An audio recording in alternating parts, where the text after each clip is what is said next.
Imagine un site de rencontres agricoles. Elle, le trèfle, moins consommatrice d'engrais, un excellent précédent culturel, surtout très riche en protéines par rapport aux graminées. Et elle adore les chapeaux sudistes. Lui, le maïs, souple de récolte, entre 32 et 37% de MS. Il reste vert pour son âge. Plus d'amidon dégradable, de 22 à 25% de plus que les génétiques classiques. Un concentré d'énergie, et il porte très bien des lunettes de soleil. Les deux ont quelque chose à apporter à l'autre. Maïs est musclé, trèfle est nourrissante. Oui, c'est une qualité que j'aime chez les gens perso.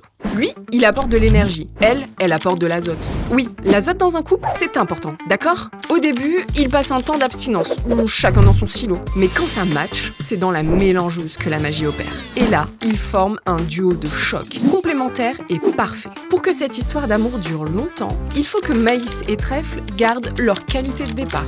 Ils doivent rester beaux et frais, du début à la fin. Pour que trèfle reste pimpante, elle a besoin des bactéries homofermentaires. Cette bactérie aide à préserver ses protéines précieuses en acidifiant le fourrage. En 15 jours, on peut réduire le pH de 0,5 points et augmenter la valeur nutritive de 11 points PDIN et 3,5 points PDIE. Et maïs dans tout ça, eh bien lui, il reste plein d'énergie. Pour ça, il a besoin des bactéries hétérofermentaires, un gros shot au moment où il entre dans le silo. Ces bactéries hétérofermentaires produisent du propylène glycol, une source d'énergie précieuse en transformant les sucres du fourrage. Nos essais montrent qu'on peut produire plus 10 grammes par kilo de MS de propylène glycol. À l'échelle d'une ration, c'est énorme.